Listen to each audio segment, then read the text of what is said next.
In the quiet town of Ede, there lived a beautiful and wealthy girl named Oluchi Okoro. Her father owned many lands and businesses, making their family one of the richest in the town. Oluchi had everything she could ever want, but there was one thing missing: love. One day, as Oluchi took her usual walk through the busy market, she saw a young man sitting on the dusty road, begging for food. His clothes were torn, and his face looked tired, but there was something about him that caught Oluchi's attention. His name was Femi, and though he had nothing, Oluchi's heart softened towards him. Against the advice of her friends and family, she began to visit Femi every day, bringing him food and listening to his stories. Before long, Oluchi fell deeply in love with Femi. She didn't care that he was poor or had no family. She believed that her love would be enough to lift him out of his misery. Femi, knowing that Oluchi had riches beyond his dreams, pretended to love her too. His eyes were not on her heart, but on her wealth. One evening, under the full moon, Femi asked Oluchi to marry him. Oluchi, blinded by her love, agreed with joy. Her father, Chief Okoro, was against the marriage, but Oluchi's tears convinced him to give his blessing. After the wedding, Femi moved into Oluchi's mansion.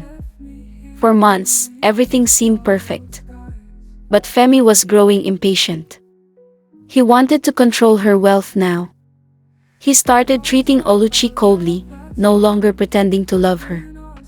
Oluchi noticed the change, but she still hoped Femi would return to the man she fell in love with. One stormy night, while Oluchi was sleeping, Femi sneaked into her room with a plan in mind. He had poisoned her dinner earlier that night. As Oluchi's breathing slowed, her heart broke, not just from the poison, but from the realization that the man she loved had betrayed her. Femi stood over her lifeless body, a wicked smile on his face. He quickly took control of all her properties, telling everyone that Oluchi had died in her sleep.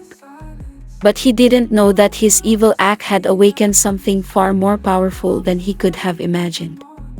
Oluchi's soul did not rest. Her spirit, filled with anger and pain, roamed the streets of Ede. One day, a mysterious and stunning girl named Chinelo arrived in town. No one knew where she came from, but her beauty turned heads wherever she went. Even Femi, now living a life of luxury, couldn't help but notice her. He was drawn to her in ways he couldn't understand. Chinelo appeared innocent, but behind her soft eyes was the spirit of Oluchi, returned for revenge. She knew Femi was a greedy and wicked man, and now she would make him pay for what he did. Femi courted Chinelo, falling for her beauty just as Oluchi had fallen for him. Chinelo played along, pretending to love him. But every day, strange things started happening in Femi's mansion. Objects would move on their own, shadows seemed to follow him, and at night, he heard whispers of Oluchi's voice calling his name. Femi was beginning to lose his mind, but Chinelo always comforted him, telling him everything would be fine. One day, Femi proposed to Chinelo, just as he had done to Oluchi. The wedding was grand, but as soon as they were alone in the house, the air turned cold. Chinelo's eyes darkened, and her voice took on a chilling tone. "Do you remember me, Femi?" she whispered, her face changing to look like Oluchi's. "You thought you could escape what you did, but I have returned." Femi's heart raced. "Oluchi," he stammered, stepping back in fear. "It can't be." The lights flickered, and the house shook as Chinelo's figure shifted between her and Oluchi. Femi screamed, but there was nowhere to run. His past had come back, and now there was no escaping it. Femi fell to his knees, trembling as he stared at Chinelo, no, at Oluchi, her face switching between the two like a nightmare he couldn't wake up from. "Oluchi, please." "I'm sorry," he whispered, his voice shaky. "I didn't mean to." "You didn't mean to kill me." Oluchi's voice boomed through the room. "You took my life for your own greed, Femi. Now, you will feel my pain. The air grew colder. Shadows stretched across the walls like long, bony fingers reaching for Femi. He tried to run, but the door slammed shut. Chinelo, or what was left of her, smiled, a cold, wicked smile that sent shivers down his spine. "You won't escape me," she said. "You never will." Suddenly, a loud knock came from the door. Femi jumped, his heart pounding in his chest. He ran to the door, hoping for an escape, but when he flung it open, no one was there. The night was still, but the whispers in his ear grew louder. "You will pay. You will pay." Femi rushed back inside, locking the door behind him. He stumbled into the living room, only to find Chinelo sitting calmly on the sofa, her hands folded neatly in her lap. Her face was calm, but her eyes glowed with something dark. "Sit, Femi," she said, her voice steady. "Let's talk." Fear gripped Femi, but he couldn't disobey. Slowly, he sat down across from her, his mind racing with thoughts of how to escape. But every time he glanced at the windows or doors, they seemed to grow further away, as if the house itself was trapping him. "You took everything from me," Chinelo said softly. "My love, my life, my future. And now, I will take something from you." Femi shook his head frantically. "Please, I'll give you anything. Just let me go." Chinelo's eyes narrowed. "Oh, Femi, this isn't about what you can give me. It's about what you'll lose." At that moment, Femi felt a sharp pain in his chest. He gasped, clutching at his heart. "What's happening to me?" he cried out, his voice filled with panic.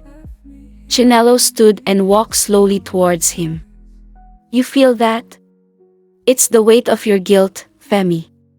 The weight of your sins crushing you, piece by piece." Femi's breathing grew shallow as the pain spread through his body. He collapsed to the floor, his vision blurring. Just when he thought he couldn't take any more, the pain stopped. He looked up to see Chinelo standing over him, her face calm once more. "I'm not done with you yet," she said. "This is only the beginning." Before Femi could respond, there was another knock at the door, louder this time. Femi's head snapped toward the sound. His heart raced. Who is that?" Chinelo's smile widened. "Why don't you see for yourself?" Femi hesitated, his whole body shaking. Slowly, he rose to his feet and moved toward the door. Each step felt heavier than the last. When he finally opened it, he found a young girl standing on the doorstep. She was holding a letter, her eyes wide with fear. This was left for you," the girl said, her voice barely a whisper. Femi grabbed the letter with trembling hands and tore it open. His eyes scanned the words, and as he read, his face turned pale. "It's from Chief Okoro," Femi muttered, his voice filled with dread. "He says he knows the truth. He's coming for me." Chinelo's laughter filled the room, echoing off the walls. "The truth always comes out, Femi.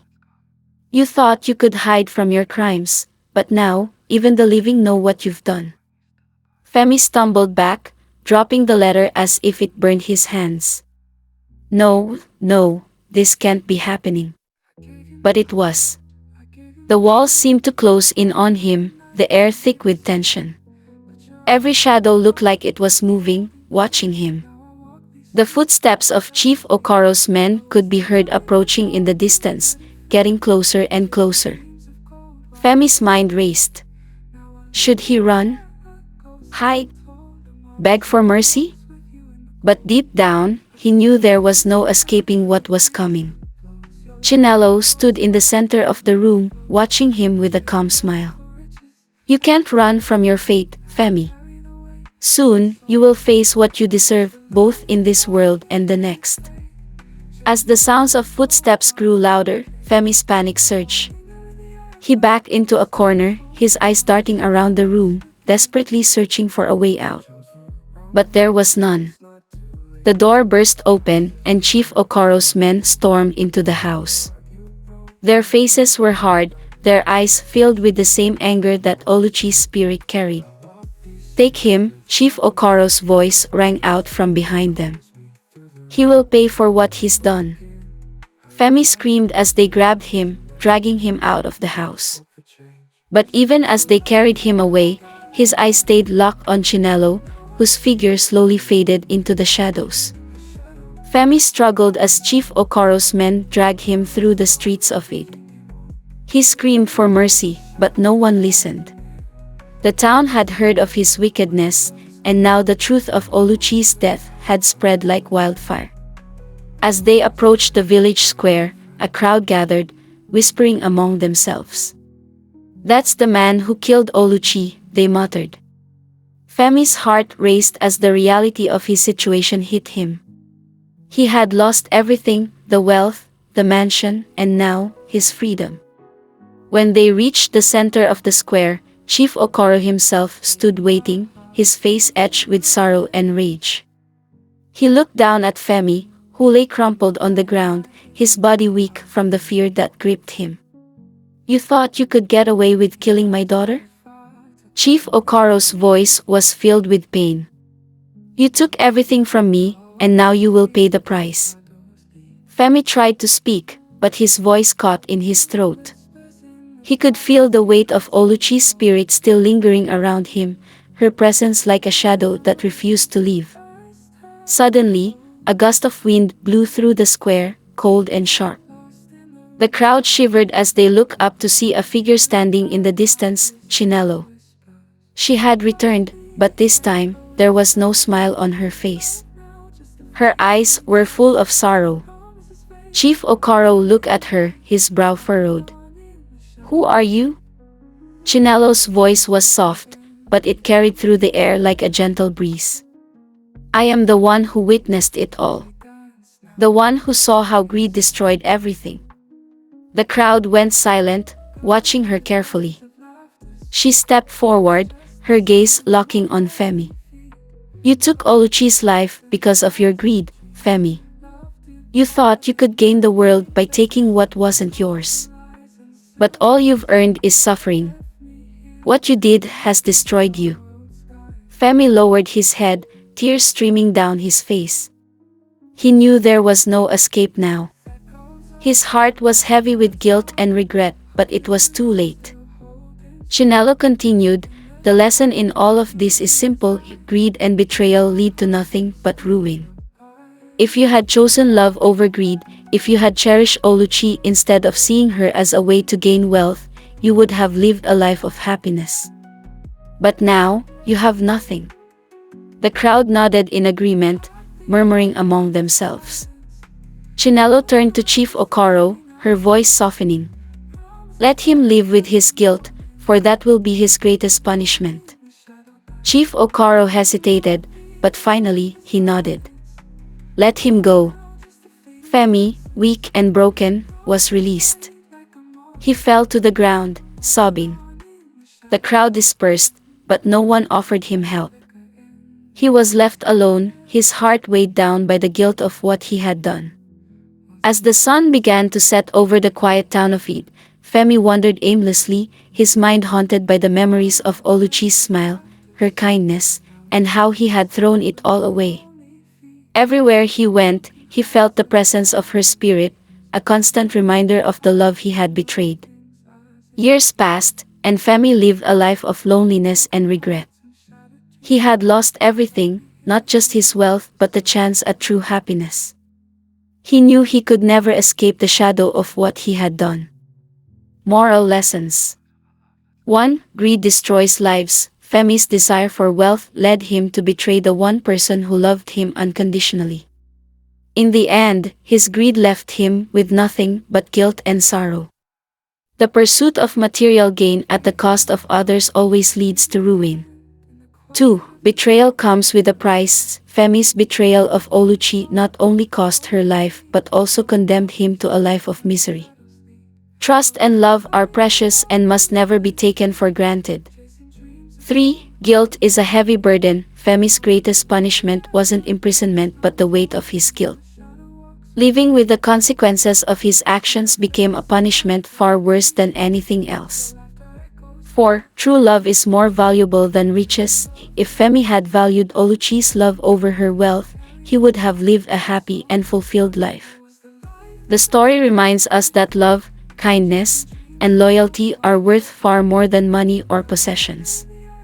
If you enjoyed this story and want to hear more thrilling tales like this, don't forget to subscribe to my YouTube channel and hit the notification bell so you never miss a new video. Your support helps me continue sharing exciting and interesting stories. Thank you for watching, and I'll see you in the next one. Nothing but pain, but her spirit calls me through the rain. Though I'm broken, her light remains. In every tear, there's hope for change. She was the light of